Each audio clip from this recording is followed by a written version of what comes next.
약사님, 제가 건강했는데 혈압이 조금 높아져서 병원에선 이뇨제를 처방해서 먹었더니 한 달 뒤에 고지혈증 수치가 갑자기 높아졌다고 고지혈증 약을 먹으래요. 그래서 약을 먹었더니 이번엔 간 수치가 높아졌다고 간장약을 또 처방해 주셨는데요. 왜 병원 약 한 번 안 먹고 건강했던 제가 갑자기 몸이 망가지게 된 걸까요? 약사님, 저는 평상시 건강 프로그램을 많이 보고 나름 건강에 신경을 많이 쓰는데요. 그래서 항상 싱겁게 먹고 따뜻한 물도 2리터 이상 마시거든요. 근데 몸이 기운 없고 항상 피곤하고 피부가 찢어질 듯 건조해요. 병원에서 철분 검사도 받아봤는데 철분 수치도 정상이래요. 왜 물을 그렇게 많이 마시는데도 제 피부가 건조한 거죠? 약사님, 저도 마찬가지로 물을 많이 먹고 현미 채식하거든요. 전문가들 말처럼 싱겁게 먹고 음식도 천천히 씹어서 먹는 편인데 소화도 잘 안 되고 항상 저혈압이고 식은땀도 자주 나요. 네, 소금이 많이 부족하신 것 같은데 이제부터 싱겁게 드시지 마시고 소금을 적당히 드셔야 합니다. 너무 짜게 드시는 것도 문제지만 싱겁게 드시는 것도 문제예요. 신장 질환이 있는 분을 제외하고는 싱겁게 드시지 마세요. 네? 싱겁게 먹는 게 문제라고요? 네, 싱겁게 드시지 마세요. 단, 신장 질환이 있으면 소금 배출이 잘 안 되셔서 혈압도 높아질 수 있는데요. 이런 분들은 소금 섭취뿐만 아니라 칼륨 섭취 또한 조심하셔야 합니다. 안녕하세요, 호기심 약사입니다. 오늘은 소금에 대해 잘못된 상식을 바로잡는 이야기를 해보려고 합니다. 위 세 분 케이스는 최근에 실제로 문의가 들어왔던 내용인데요. 이분들 때문에 소금 이야기를 빨리 해야겠다는 생각이 들더라고요. 왜 제가 고혈압 환자들도 싱겁게 먹지 말라고 하는지에 대해서도 말씀드릴게요. 소금에 대한 편견이 많고 이로 인해 질환이 생길 수 있기 때문에 시리즈로 말씀드리려고 합니다. 소금을 섭취하면 혈압이 높아질 수도 있지만 사람에 따라 혈압 상승 정도는 차이가 많이 납니다. 전혀 상승하지 않는 사람도 많다는 이야기죠. 소금을 조금만 먹어도 혈압이 높아지는 경우 소금 민감성이 높은 사람인데요. 강북 삼성병원 내분비내과 박철현 교수님은 소금 민감성을 높이는 변이 유전자를 찾는 연구를 하고 계신 분인데요. 박철현 교수팀은 이런 변이 유전자를 가지고 있으면 소금 민감성이 높아 혈압이 오른다는 연구 결과를 발표한 바 있는데 그 실험 내용을 살펴볼게요.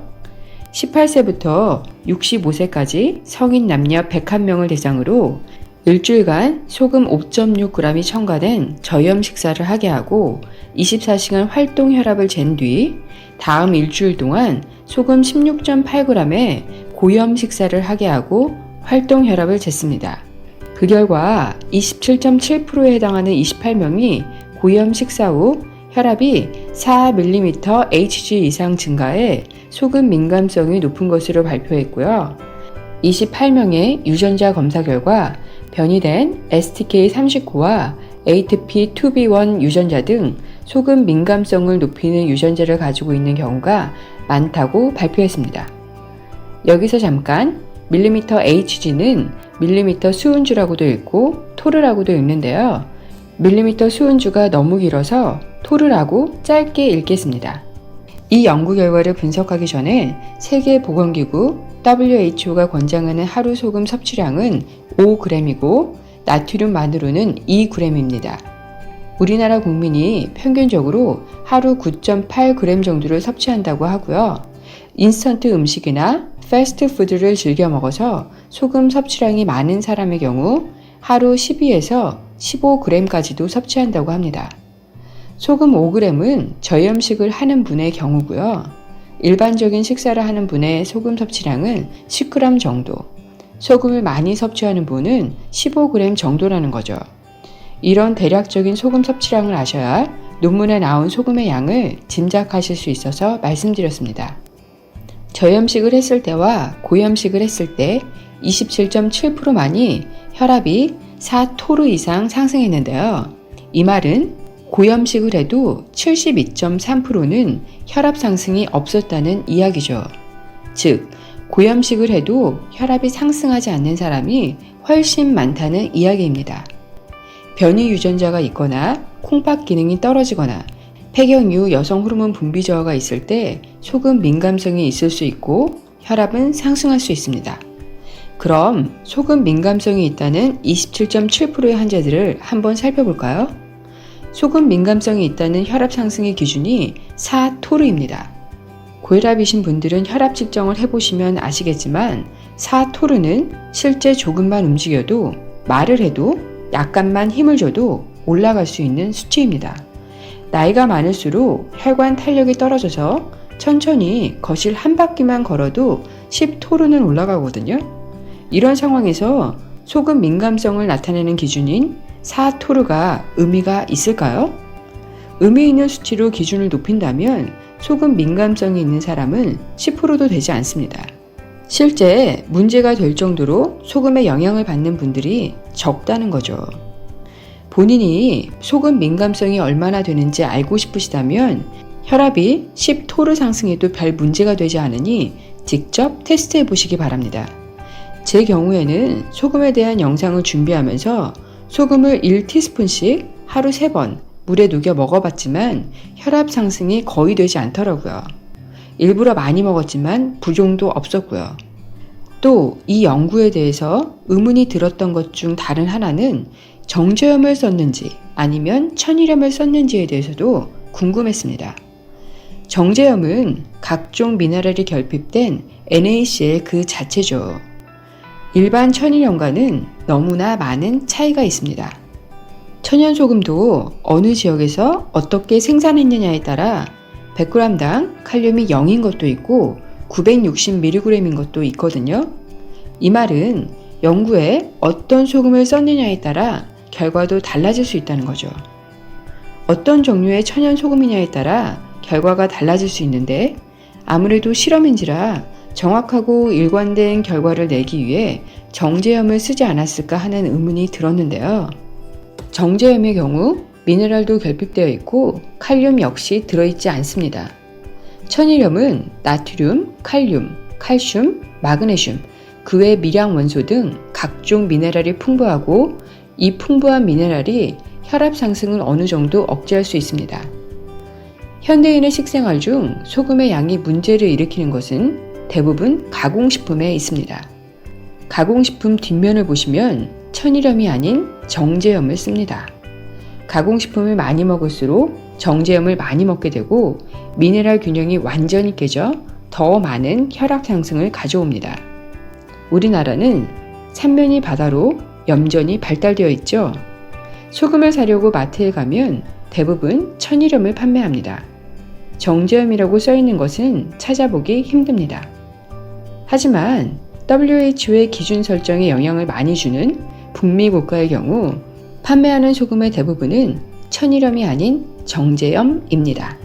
따라서 WHO 또한 정제염으로 기준을 잡을 수밖에 없고 정제염은 혈압 상승에 더 많은 영향을 미치기 때문에 당연히 소금 섭취량의 기준이 낮을 수밖에 없지요. 게다가 북미 국가의 경우 패스트푸드를 우리나라보다 훨씬 많이 먹기 때문에 정제염 섭취도 많습니다. 패스트푸드나 가공식품을 자주 먹지 않는 분이시고 천일염을 드시는 분이시라면 WHO 기준에 맞출 필요가 없다고 생각합니다. 저는 우리나라 평균 소금 섭취량인 10g이 많다고 생각하지 않으며 저염식도 우리나라 실정과는 맞지 않다고 생각합니다. 단, 부종이 잘 생기는 분이나 신장에 안 좋으신 분, 소금 민감성이 많이 높으신 분들은 혈압이 올라갈 수 있으니 이런 분들은 소금 섭취를 조심해야 합니다. 물론 가공식품을 자주 드시고 과일, 야채를 잘 안 드시는 분들은 소금 10g이라도 많을 수 있고요. 물과 과일, 야채를 많이 드시는 분에게는 소금 10g이 적을 수도 있다고 생각합니다. 무조건 소금 섭취량을 줄이라는 권고사항은 전혀 맞지 않는 이야기입니다. 아직도 뭐가 맞는지 모르겠다는 분들이 많을 텐데요. 그럴 수밖에 없는 게 대부분의 방송에서는 혈압을 낮추기 위해 항상 싱겁게 먹어야 한다고 말해왔는데요.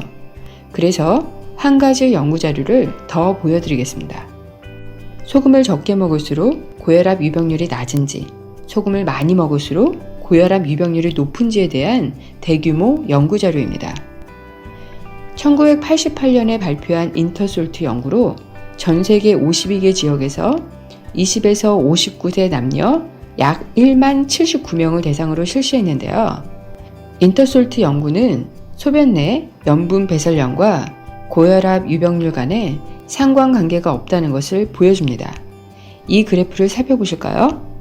일반적으로 소변 속 염분 배설량이 많다는 것은 소금 섭취량이 많다는 것을 의미할 텐데요.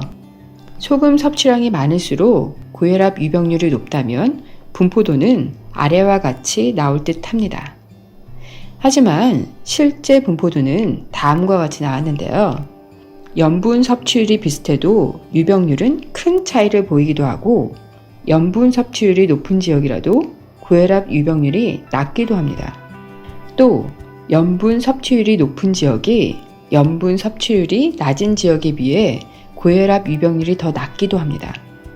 염분 섭취가 많으면 고혈압 유병률도 더 높아야 말이 되는데 그렇지 않는 게 보이시나요? 이 그래프대로 본다면 지금까지 소금 섭취량이 많을수록 고혈압 유병률도 높아진다는 말이 모순처럼 보이는데요. 하지만 이 연구 결과는 아이러니하게도 남미, 아프리카 지역에 염분 배설량이 적고 고혈압 유병률 또한 적다는 것을 들어 저염식을 해야 한다는 결과로 내세우기도 하는데요. 남미, 아프리카 지역의 염분 배설량이 적은 것은 단순히 싱겁게 먹어서일까요? 땀으로 배출되는 염분의 양이 많아서일 수도 있죠. 어찌됐든 혈중의 나트륨 양이 적을 때 고혈압 유병률 또한 적다는 결론으로 쓰일 수도 있습니다. 하지만 남미나 아프리카 지역이 다른 서구 국가에 비해 스트레스가 적어서 고혈압 유병률이 적을 수도 있다는 생각은 안 드시나요? 소금이 정말 고혈압과 밀접한 관련이 있다면 이런 분포도가 이해되시나요? 저는 오랫동안 굉장히 싱겁게 먹었던 사람으로서 예전에는 소금 찬성론자의 주장에 쉽게 수긍할 수가 없었습니다. 하지만 여러 번 그 주장을 접하면서 저를 대상으로 테스트를 진행해봤고 그분들의 주장에 대해서도 귀를 기울이기 시작했는데요. 소금 찬성론자 중에 고혈압이라도 싱겁게 먹지 말고 적절한 소금과 물을 장기간 섭취하라고 하는 분들이 있습니다. 이분들의 주장을 살펴보면 소금이 혈액량을 늘리기 때문에 처음에는 혈압이 상승할 수도 있다고 합니다. 그러나 적절한 소금을 복용 시 혈액이 맑아지고 노폐물이 혈관에 잘 침착되지 않아 혈관도 깨끗해져서 장기적으로는 혈압이 떨어진다고 주장합니다. 소금을 먹어도 혈압 상승은 10토르 정도이고 이마저도 2개월 안에 떨어진다고 하는데요. 도대체 뭐가 맞는 말일까요? 이를 판단하기 위해 나트륨이 어떻게 혈압을 높이는지 간단히 살펴보겠습니다. 나트륨은 우리 몸의 수분 함량을 조절하는데요. 혈액 내 나트륨 농도가 높으면 삼투압으로 인해 혈관 주변 세포에 있던 물이 혈액으로 이동해 혈액량이 증가합니다. 또 항이뇨 호르몬이 분비돼서 수분의 재흡수를 촉진하고 역시 혈액량을 늘리게 됩니다. 혈액량이 늘면 심장이 더 세게 펌핑을 해야 하기 때문에 혈압이 상승하기도 합니다. 나트륨이 부족하면 이와 반대 기전으로 혈액량이 줄게 되고 혈압 또한 떨어집니다. 즉, 소금을 줄여서 혈압을 낮추는 것은 혈액량을 줄인다는 의미가 되고요. 혈액량을 줄이게 되면 혈액이 탁해지고 혈류의 흐름이 느려져 혈관에 노폐물이 잘 쌓이게 됩니다. 이뇨제도 소변량을 늘려 혈액량을 줄이고 혈압이 낮아지게 하는 기전인데요. 이뇨제의 부작용이 고혈당, 고지혈증, 통풍 등이 있죠. 모두 혈액량을 줄여 혈액이 탁해졌기 때문이라고 볼 수 있습니다. 동영상에서 첫 번째 말씀하신 분도 이뇨제를 먹고 혈액량이 줄었고 혈액도 탁해져서 고지혈증도 생겼던 것이라고 생각해요. 혈액량을 줄이는 게 당장 혈압을 낮출 수 있을지는 몰라도 혈압을 높이는 원인이 될 수 있다는 거죠. 혈액이 탁해져서 혈관에 노폐물도 잘 쌓이게 되고 염증 반응도 일으켜 혈관을 손상시키기 좋은 환경을 만들었다고 생각해요. 이제 소금을 줄여서 혈액량을 줄이는 것과 소금을 늘려서 혈액량도 늘어나는 것, 어느 것이 혈압에 근본적으로 도움이 될지 판단이 되시나요? 당연히 소금을 적게 먹으면 단기적으로는 혈액량이 줄어 혈압을 낮출 수 있습니다. 하지만 장기적으로는 혈액량이 줄어서 만성 탈수가 되면 혈액도 끈적끈적 탁해지고 혈당도 높아지고 고지혈증과 동맥경화도 생길 수 있습니다. 혈액이 탁해지고 혈관벽에도 노폐물이 쌓여 혈관이 좁아지니 혈압은 상승할 수 있겠네요. 소금 섭취의 부족으로 만성 탈수가 생기면 산소 공급을 원활히 도와주는 혈액량까지 줄어들어 암까지 유발할 수 있다고 생각합니다. 노벨상을 받은 독일의 생화학자 오토 바르부르크 박사에 의하면 모든 세포는 산소 포화도가 65%로 감소되면 암성 세포로 바뀐다고 합니다. 만성탈수 문제가 암과 절대 무관하지 않습니다. 우리가 많이 먹는 야채와 과일에는 칼륨이 풍부하고 곡물에도 칼륨이 더 많이 들어 있습니다. 하지만 소금을 대체할 수 있는 천연재료는 거의 없습니다. 물론 김치나 절임류, 찌개류, 된장 등을 자주 드신다면 따로 소금을 드실 필요는 없습니다. 개인에 따라 필요한 소금의 양은 모두 다릅니다. 과일과 야채를 많이 섭취하는 분들이나 물을 넉넉히 드시는 분들은 다른 분들보다 소금의 섭취를 늘려야 합니다. 방송에서는 혈압을 낮추기 위해 물도 많이 마시고 칼륨이 풍부한 야채와 과일을 많이 먹으라고 말합니다. 하지만 이렇게 되면 상대적으로 나트륨 결핍이 일어나고 나트륨 결핍을 막기 위해 물을 배설시켜 몸은 만성 탈수에 빠지게 됩니다. 앞에서 질문을 한 두 여자분과 같은 문제가 생기게 되는 거죠. 나트륨 결핍이 일어나니 식은땀도 나고 몸이 항상 기운 없고 항상 피곤한 증상에 시달리게 되며 물을 많이 마시는데도 건조한 피부를 갖게 되는 거예요. 혈액 내에 나트륨이 부족하거나 칼륨이 과잉이 되면 알도스테론이 분비돼 나트륨의 제흡수나 칼륨의 배설이 증가합니다. 이렇게 우리 몸은 칼륨과 나트륨의 균형과 항상성을 유지하기 위해 열심히 움직입니다.